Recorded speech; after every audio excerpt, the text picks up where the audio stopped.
Hello everyone, this is Johannes. And this is Cinema. And you are watching Board Gaming Ramblings. And today we are taking a look at The White Castle. This is a new game from Shai and Isra, published by Devir Games. It plays from 1 to 4 players in 80 minutes. Yes, The White Castle, the kind of successor to The Red Cathedral. Yes. By the same publisher and same designers. They also made a couple of other great games, especially the Channel Tunnel. I don't remember the year of it. Yes. 1987 or something like that. I think you're spot on there. That's a year, 1987, Yeah. and it's a year that they made the game. 1987? I don't know. I don't know. It's about that. Yesterday, you saw a playthrough of the game, the two-player playthrough. We didn't play very well. No. Because, as we will talk about in this game, some games might feel very brutal of this game, and some games might feel more or less brutal. Yeah. Yes. So, The White Castle, we're going to go into it. In The White Castle, you are in Japan in a castle. Yeah. And which but it's color? White. It's yes. white. I was It's thinking white. we were like finishing each other's Sandwiches, yes. or White Castles. This is a dice drafting game. You're going to draft these dice, and you're going to place them either on these places in the castle, or you can also place them on the spaces of your player board to do special actions that are only for you. Going to be 3 rounds of the game. Each round you're going to draft 3 dice, which means there's only 9 decisions basically in the game. More decisions, but 9 dice you're drafting during the game. And we can already say, that's not a lot. No, it feels very tight. You want more actions than you have. All the time. All the time. What you're doing basically is that you are gathering resources and you're spending those resources on 3 different kind of workers. I'm going to call them workers. Yeah. 3 different kind of workers, even though they're not like a worker placement worker. They work in this game. Some of them are gardeners you can place here using food. You have some warriors you can train here using metal. And you also have some of these. I don't remember the name of them. Nobles, maybe? I People don't know. going into the castle for reputation reasons. That want to travel up in the castles to gather influence and be awesome at influence. And the player after 3 rounds, and you also want to move on this track, which is the Passage of Time track, which we call the turn order track, because theme isn't our strong suit if you don't already know. That is what you're going to do in the game. You're going to draft dice, you're going to place them. When you place them, I'm just going to explain that super quickly. Yeah. When you place them, let's say I'm going to take this 6, and I place it here on the tree. What happens? And then you get the difference in money. And if it was a 1, for example, you would have to pay the difference if it's a lower value, basically. Yes, that is true. And that is like some of the economic part of the game, because it's pretty hard to get those coins. And you always want to do actions, but sometimes you can't afford it depending on what the dice are rolled. That is basically like a very short overview. In the end, after 3 rounds, you're going to get points on how far you moved on the track. You're going to score points for the different gardeners you placed. You're going to score points for different different warriors. I don't know why I picked up the round marker. No idea. And also score for the people in the castle. And also you have this fish dragon, which is the player marker. It's black on black on black. So I'm going to put it up here so you can see it. Big part of the game. What is a big part of the game is what you see with your eyes. Yes. And Sunwa is the expert on eyes and seeing. So you can explain and tell us what you think. This is why I become an optometrist. To be the expert on eyes at Board Gaming Ramblings. On what you see in a board game. Well, I really enjoy the artwork and components in this game. I love the clear iconography. And it's very, very easy to get the hang of after just like 1 play, or not 1 round. You know all the icons in the game, basically. And there's super pleasant artwork. I love everything about this. I think that the bridges sometimes are a little bit in the way of me seeing what is on these cards here. But I also like them, because it really is really nice to have the levels with the dice. I'm like you can easily play without them. Just place the dice like in a row. Yeah. But it's more visual to have them here, because like when you draft the dice, it's only the dice at each end that you can draft. And it's really hard. We have a camera up here. It's very hard that you can... I'm kind of forgetting that sometimes. You can choose one of these dice to draft, and that's easier to see than just having them in a row. Of course, logical says that it's the ones on the end that you can take. But I like how it looks with this. So for me, what we found basically is that if you put them a little higher, then what the space says, it's easier because I usually sit over there and look at it this way, and it's easier for you to look down here. There's no worry for me to see them here, but this way it's more blocked, but it wasn't a big thing. I'm just going to place this out here before we go to the next part, which is there a rulebook? Yes, there is a rulebook. It's a tiny little rulebook. Not that tiny. It's not like you don't need tweezers. In my life. Littler rulebooks you have seen. There is like a solitaire mode, but before that there's 15 pages of rules. They're small with loads of photographs because this is not a difficult game to learn. It's not a difficult game to understand, and it's a very well laid out rulebook.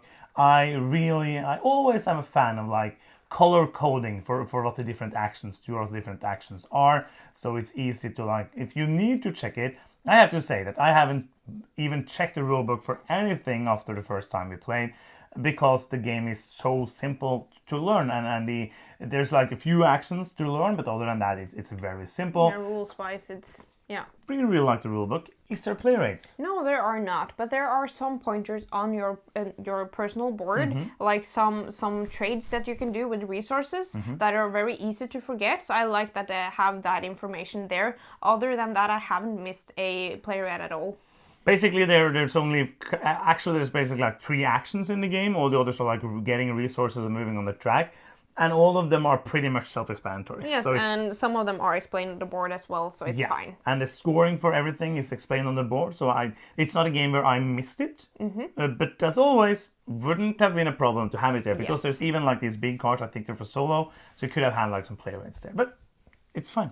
We played a game with 2, 3, and 4 players. Yes. And it took 45 minutes to 75. Yeah. What did the box say? 80. So we have always played it in under the time that the box says, and that is quite impressive. Impressive. Depressing. Impressing. Yeah. And I thought it was great at all player counts. Oh, yeah. I had fun with 2, 3, and 4 players. I liked the interaction slightly more with 3 and 4, but I did greatly enjoy it with 2 as well. I wouldn't be sad to only play it with 2, but I would rather play it with 3 and 4. I agree. The thing is, like with the playtime, it's perfect. Like the playtime for this game, I would and it's basically, I think like the box is saying like 20 minutes per player. And the first few times we played it 2-player. I think if we played it again now 2-player, it would be quicker. Because the last time we played, and we played it quite a few times actually, like more times than we usually get to play any game, we played it with 4 players in an hour. Yeah. And that is spoiler alert, a lot of game. Yeah. In an hour. And 2 of those players were completely new to the game as well. Yes, not new to games, but to this game. Yeah, so let's talk about the game. gameplay. The game is tight. Yeah, very. You only, as you said, get 3 rounds. That is 9 drafting of dice, and you might do like more actions on a turn. That's what you're usually trying to accomplish. But that means that every action in this game counts. Yeah, this is one of those games. Like it's interesting with these 2 designers because they have made some games I didn't think about were their designs. Like they're not like Stefan Feld or Uwe Rosenberg or those where you like you know them, you see that game and you understand it's by that designer. These designers made a game called Flow War. Oh yeah. Which might be like the tightest game I ever played. It's a pink game about flowers, and it's so tight. It looks so nice. It is so tight. It looks so pleasant. Yes. We only played that one time, and parts of me really want to play it again, but to find people who wanted to play it was really hard. Yeah. Because it's like it's everything you do is horrible, and I felt like the White Castle is not that tight. No, I mean the Red Cathedral is not that tight. No. My experience of it's been a while since we played it, but this is more towards that very tight gameplay. But in a much nicer way, obviously. For sure. I will say that this is a game, the times where I had no money and also had no resources, like not at the same time did that as well, that's horrible. Because if you don't have anything to turn into other things, you're going to spend actions getting resources, and you only have 9 of those actions. Yeah, using a whole action to just get resources. For example, there's an action down here that's always, you can go there, and you might do that, but it doesn't feel good to go there and just get stuff, because you want to do stuff as well. One game we played, I had all the money.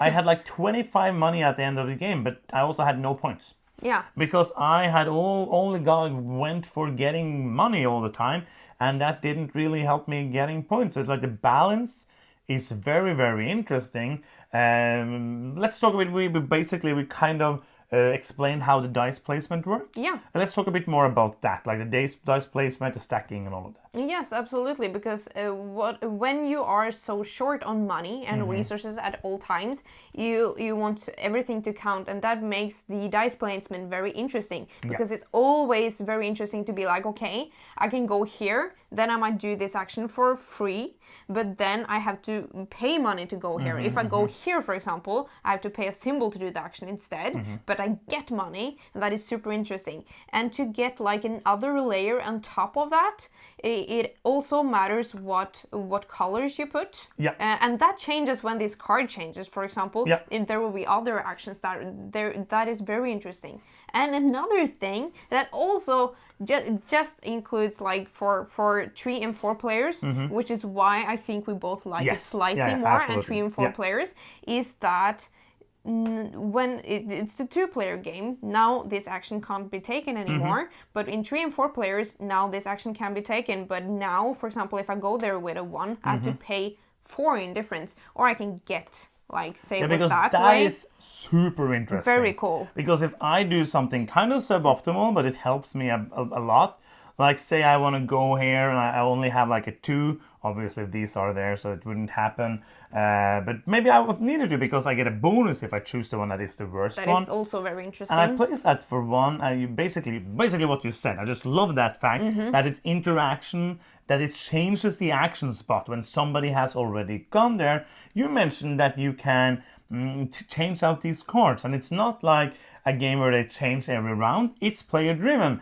So when you move these up in the castle, let's say you are the blue player, which you always are, and you move up here, you then get this card, and then the card gets placed on your player board like this. Not like this, like the other way, like this. And this changes out the actions you can do when you go to your player board. Yes. And also, every time you put a new card here, you're going to flip the card that was there and put it into your lantern bonus.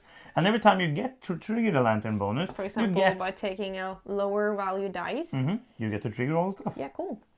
Oh, so there is so many things to like in the game, but it's so simple at the same time because there's only 3 main actions. Yeah, let's talk about the 3 main actions, because what you want to do is basically spend resources to do these actions with the symbols here. Yeah, the black border actions are the one that gives you the actions. And then it makes you basically put out these gardeners, or dudes in the castle that we don't know the name of, and the warriors. And that's your main way of scoring points, basically.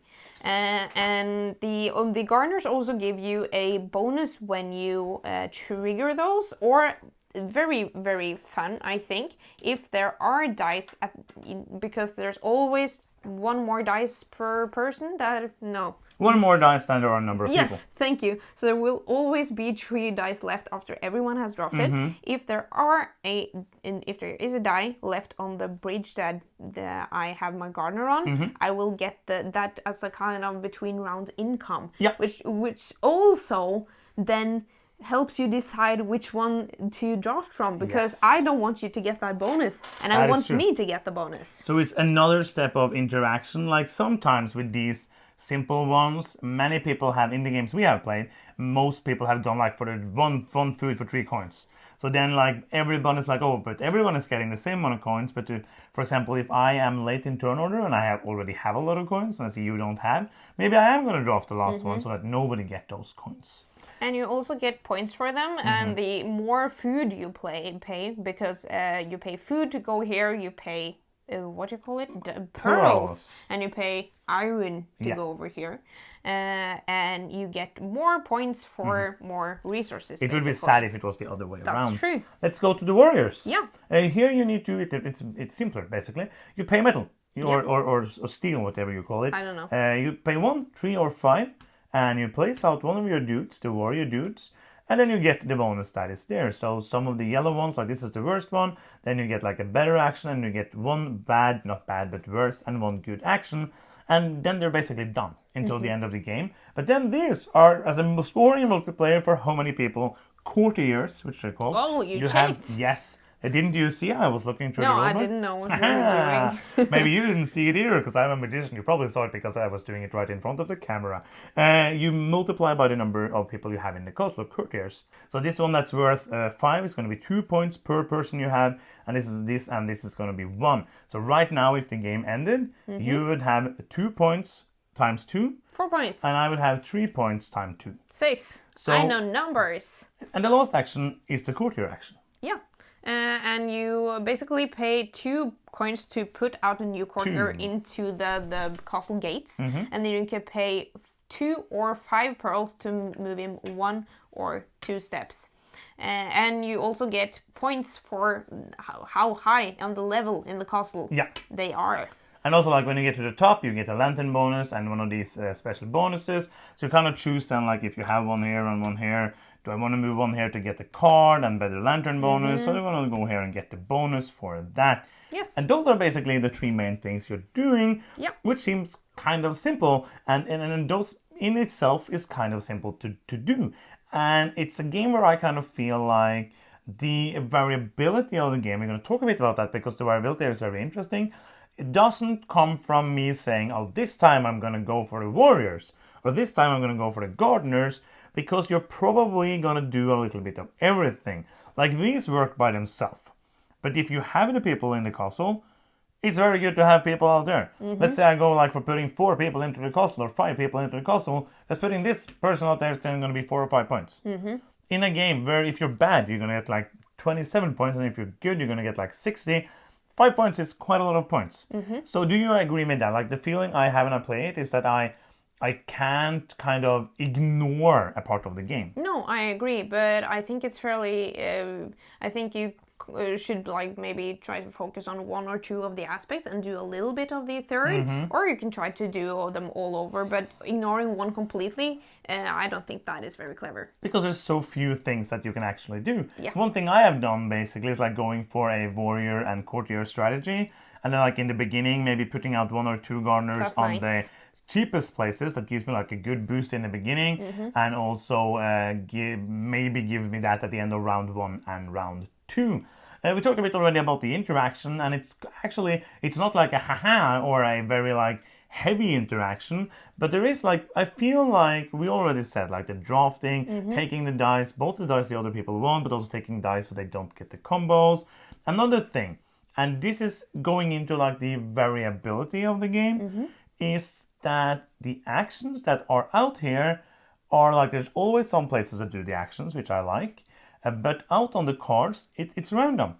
So that also means that some setups we have had is like there's no way to do the gardener action. Yes, and that changes how you play the game, because then you will not focus on the gardening action before people go into the castle and change up the actions that are available. And sometimes I will go, for example, here because I see that you need a castle action and I want to take that from you, or I want to focus on a castle action myself. I want that in my tableau so I can more easily have it available. Or I think that, okay, I really want something else to come up. I'm trying to take this and hope that something that I want come up here, for example. So let's talk a bit about how the game changes with the setup, because that's basically, it adds variability and it changes the game quite a bit.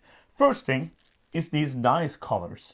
These are going to be laid out at the beginning of the game, and there will be, like there's some spaces here, there will be 1 red, 1 black and 1 white shuffled in these 3 spaces, and the rest are random. The only rule is that there can't be 3 of the same. Or 2 of the same. Yes, so it can't be all of the same. That's important. Makes sense.